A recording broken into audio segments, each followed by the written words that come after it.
প্রথমেই একটি প্রশ্ন লক্ষ্য করি। এখানে বলা হয়েছে ভাজক ৭৮, ভাগশেষ ২৫ এবং ভাগফল হলো ভাজকের ১/৩। আবার বলি, ভাজক ৭৮, ভাগশেষ ২৫ এবং ভাগফল হলো ভাজকের ১/৩। এখানে আমরা উদ্দীপক পড়ে দেখা যাচ্ছে এই প্রশ্ন উত্তরগুলা করতে পারি। যেমন প্রথমে বলা হয়েছে ভাগফল কত। এখানে ভাগফল কত, তার আগে আমি আবার উদ্দীপকে চলে যাই। এখানে বলা হয়েছে ভাগফল হলো ভাজকের ১/৩। মানে এই কথাটা এখানে বলা হয়েছে, ভাগফল হলো ভাজকের ১/৩। তার মানে আমাদের আগে খেয়াল করতে হবে, ভাগফল বের করার জন্য আগে ভাজকের কাছে যেতে হবে। ভাজক কত? এখানে ভাজক হচ্ছে ৭৮, ভাজক হচ্ছে ৭৮। তাহলে ভাগফল ভাজকের ১/৩। ক নাম্বার যদি আমরা লিখি ভাগফল ভাজকের ১/৩, তার আগে আমাদের জানতে হবে ১/৩ মানেটা কি। ১/৩ যদি আমি এভাবে লিখতে যাই তাহলে দেখা যাচ্ছে যে এখানে উপরে ১, নিচে ৩। ১/৩ মানে ৩ ভাগের ১ ভাগ, যেটাকে আমরা বলি ১/৩। এটাকে দুইভাবে বলা যায়। আমি এটাকে বলতে পারি যেটা ১/৩, অথবা আমরা আরো বলে থাকি সেটা হচ্ছে যে ৩ ভাগের ১ ভাগ। এই কথাটা, এটার কথায় আমরা এটা বলতে পারি। তাহলে ১/৩ মানে হচ্ছে কত? ১/৩। এখন আমরা খেয়াল করি এখানে যেটা ছিল সেটা যে ভাগফল হলো ভাজকের ১/৩। তার মানে এখানে তো আমরা হচ্ছে ভাজক পেয়েছি। ভাজক কত? ভাজক হচ্ছে ৭৮। ৭৮ এর হচ্ছে গাণিতিক ভাষায় এর মানে হচ্ছে গুণন। তাহলে এর ১/৩ কোনটা? এটা নিয়ে আসবো, ১/৩। সে ১/৩ নিয়ে আসলাম। তাই এটা কিন্তু আমরা কি বের করছি? এটা আমরা বের করছি হচ্ছে উদ্দীপকের প্রশ্নে যেটা আছে ভাগফল কত। তাহলে এখানে আমরা যদি ভাগফলটা লিখে নেই, অঙ্কটা আমাদের হয়ে গেল। তাহলে আমরা কিন্তু হচ্ছে প্রশ্ন দেখে দেখে অঙ্ক করছি। যেমন ভাজক হচ্ছে ৭৮ আর ১/৩ হচ্ছে ১/৩। ভাজক হচ্ছে ৭৮ আর ১/৩ হচ্ছে ১/৩। তখন এর লিখে এর মানে আমরা বলেছি যে গুণন। তাহলে আমরা সরাসরি এটাকে দেখা যাচ্ছে যে লঘিষ্ঠ কাটাকাটি করে নিতে পারি, ভাগ করে নিতে পারি। ৭কে আমরা দেখা যাচ্ছে যে কিছু কিছু ভাগ আছে রাফ না করলেও চলে। যেমন ৭কে আমরা ৩ দ্বারা, 7-এর মধ্যে ৩ কতবার যাবে? দেখা যাচ্ছে 7-এর মধ্যে যদি আমি ৩ দেই, ৩ দুগুণে সেটা ৬ হয়ে যায়। যদি ৩ বার দেই তাহলে সেটা ৯ হয়ে যায়। তার মানে কি 7-এর থেকে ৯ বড়, আর ৬ হচ্ছে 7-এর থেকে ছোট। তার মানে আমরা এটাকে যেভাবেই প্রত্যেক অঙ্কে যে ভাগ করব, আমাদের খেয়াল রাখতে হবে যে সংখ্যাটা থাকবে তার সমান হওয়া যাবে অথবা তার থেকে ছোট নিতে হবে, তার বড় হওয়া যাবে না। তাহলে আমরা কতবার দিতে পারি? 7-এর মধ্যে ৩ দুইবার দিতে পারি। 7-এর মধ্যে 3 কতবার দিতে পারি? 2 বার। তাহলে আমাদের হাতে কত আছে সেটা দরকার হলে আমি রাফে লিখে নিলাম। কত আছে? ১ আছে, কারণ ৩ দুগুণে কত? ৬।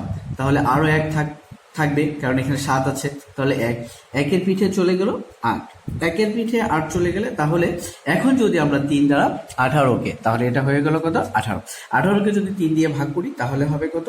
২৬।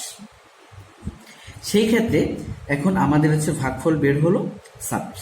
তার মানে এখন আমরা প্রশ্নটা দেখি, যেটা বলা হয়েছিল যে ভাগফল কত। উদ্দীপকে বলা হয়েছিল ভাজক ৭৮, ভাগশেষ ২৫ এবং হচ্ছে ভাগফল হলো ভাজকের ১/৩।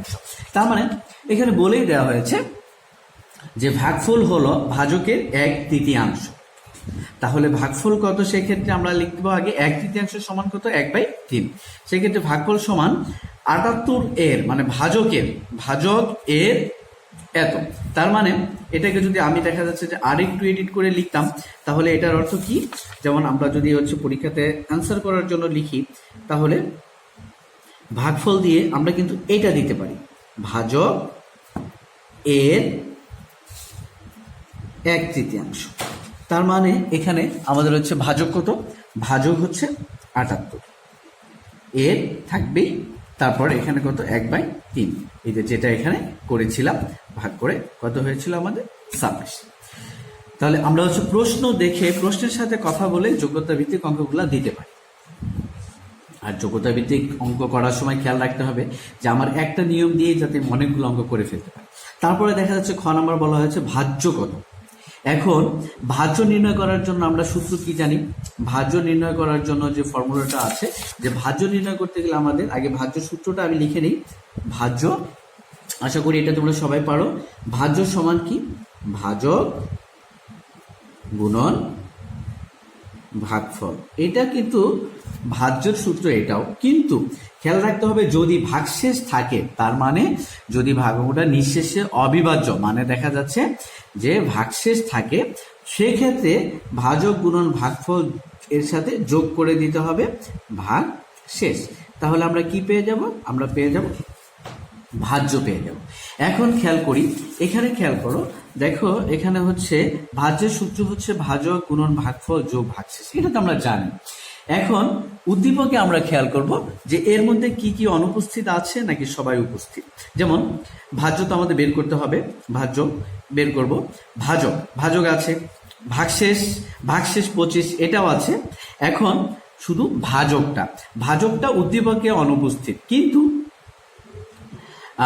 দেখা যাচ্ছে যে ভাজক না, ভাগফলটা হচ্ছে উদ্দীপকে অনুপস্থিত, কিন্তু এখানে দেখা যাচ্ছে যে আমাদের কোথায় আছে, সেটা আমাদের এই ক নাম্বারটা আমরা বের করেছি। ভাগফল কোথায় বের করেছি? ক নাম্বার থেকে। তাহলে এখন আমাদের তো এখানে 3টে আইটেমই আছে, ভাজক আছে, ভাগফল আছে, ভাগশেষ আছে। ভাগফলটা আমরা ক থেকে বের করেছি। তাহলে আমরা যেটা লিখতে পারি সেটা এখানে লিখে নিব, ক থেকে পাই। এটা লিখে নিতে হবে যে ক থেকে পাই। ক থেকে পাই লিখার পরে কি পেয়েছি? ক থেকে ভাগফল। কি পেয়েছি? ভাগফল পেয়েছি। ভাগফল সমান কত ছিল এখানে? 26। এখন যদি আমরা সূত্রতে মানটা বসিয়ে দিই তাহলে হয়ে যাবে। অতএব ভাজ্য সমান, ভাজক কত ছিল? ভাজক ছিল 78 গুণন ভাগফল কত বের হয়েছে? ভাগফল 26, আর এখানে কি করেছি? যোগ হচ্ছে ভাগশেষ। ভাগশেষটা কত লিখবো? উদ্দীপকে আছে 25, তাহলে এখানে কত দিলাম? 25। তাহলে ইজিলি এখন আমরা করে ফেলতে পারি এটাকে। এটার জন্য আমরা দরকার হলে এখানে রাফ করে নিব। আমরা চেষ্টা করব যত সম্ভব ক্যালকুলেটর ব্যবহার না করা, কারণ এখন আমরা দেখা যাচ্ছে যে ছোট গুণন শিখে অঙ্কেতে দেখা যাচ্ছে যে দক্ষতা অর্জন করতে হবে। তাহলে 78 গুণন হচ্ছে 26, রাফ করে নাও, বেশি সময় লাগে না। 6 কত? 48, 48-এর 8 হাতে 4, 6 7 42, 42 আর 4 হচ্ছে 46। এখানে দেখা যাচ্ছে যে আমি কেটে দিতে পারি বা শূন্য দিতে পারি। 8 2 16, 16 6 হাতে 1, 7 2 14, 14 আর 1 হচ্ছে 15। তাহলে দেখি এখন কত হয়? 8 6 আর 6 12, 12 2 হাতে 1, হ্যাঁ 6 6 আর 4 হচ্ছে 10, 10-এর 0, 0 হাতে 1 আর 1-এ 2। তাহলে আমাদের এখানে কত হলো? 20 28, হ্যাঁ যোগ হচ্ছে 25। এখন এটাকে যদি আমরা দেখা যাচ্ছে যে যোগ করে দেই, 8 5 13 3 হাতে 1, 2 আর 1-এ 3, 3 আর 2 হচ্ছে 5, আর কিছু নেই, এখানে 0, এখানে 2। তাহলে আমাদের ভাজ্য কত বের হয়ে গেল? ভাজ্য বের হয়ে গেল 2053। আমরা কিন্তু এসব অঙ্কের ক্ষেত্রে দেখা যাচ্ছে প্রত্যেকটাতে উত্তর দিয়ে দিব, উত্তর লিখে উত্তরটা বসিয়ে দিব। এখানেও আমরা উত্তর লিখে উত্তর দিব প্রতি।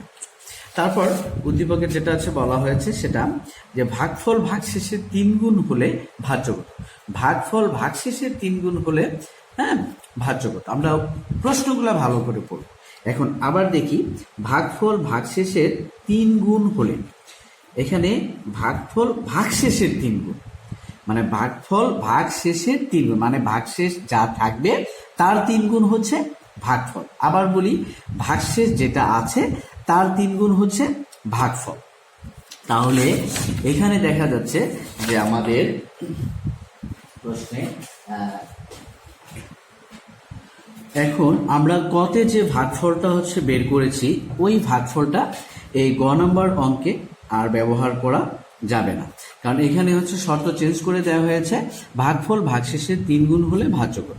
তাহলে এখানে আমরা আগে দেখা যাচ্ছে কার কাছে যাব? ভাগশেষের কাছে যাব। ভাগশেষ কোথায় আছে? এখানে হচ্ছে ভাগশেষ। বলা হয়েছে ভাগফল ভাগশেষের 3 গুণ। তার মানে আমি যদি লিখে নেই তাহলে কি লিখব, ভাগশেষ, একটু দেখি, ভাগশেষ সমান, এখানে বলাই আছে, সরি, এখানে ভাগশেষ হচ্ছে 25, ভাগশেষ আছে 25, বের করতে হবে আগে ভাগফল ভাগশেষের 3 গুণ। তাহলে অতএব আমরা হচ্ছে কি বের করব, ভাগফল সমান, এখানে বলা হয়েছে ভাগশেষের 3 গুণ, তার মানে ভাগশেষ গুণন 3।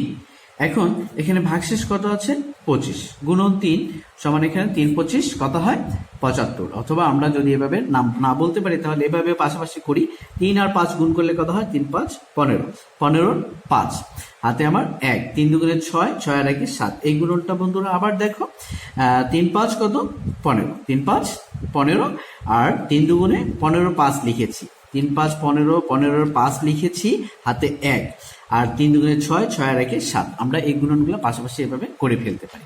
তাহলে ভাগফল বের হলো 75।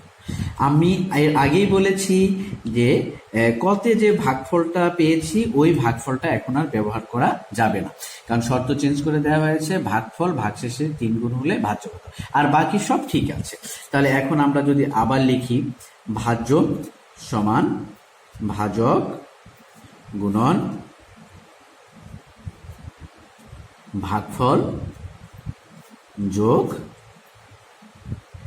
ভাগশেষ, ঠিক আছে, ভাজক গুণন ভাগফল যোগ ভাগশেষ, ঠিক আছে বন্ধুরা। এখন দেখো এখানে আমাদের হচ্ছে এই ভাজকটা আমরা উদ্দীপক থেকে নিব।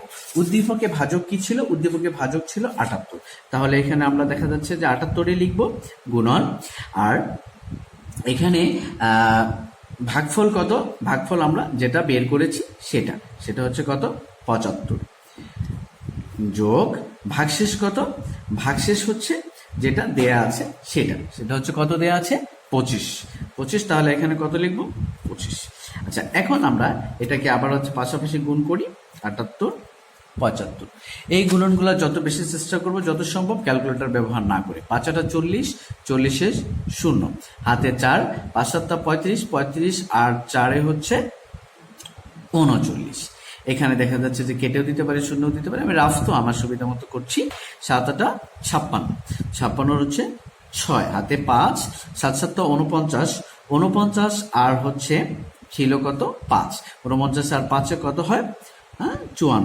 তাহলে এখানে আমরা এটা লিখেছি, 0 9 আর 5 6, 15 5, হাতে 1, 4 আর 1 5, 5 আর 3 8, আর এখানে 5।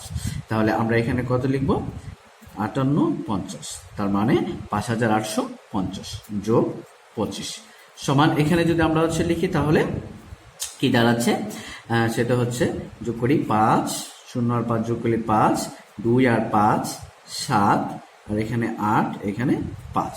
তাহলে আমাদের ভাজ্য বের হয়ে গেল কত, ভাজ্য বের হয়ে গেল 5875। এই তো আমরা একটা যোগ্যতা ভিত্তিক অঙ্ক করে ফেললাম। আমি ধাপে ধাপে চতুর্থ শ্রেণীর জন্য কিছু যোগ্যতা ভিত্তিক জিওমেট্রিক এগুলো হচ্ছে করাবো। শিক্ষার্থী বন্ধুরা, তোমরা প্রতিটি ক্লাস আশা করি দেখো, ভালো লাগবে। আর যারা দেখা যাচ্ছে যে নতুন আপডেট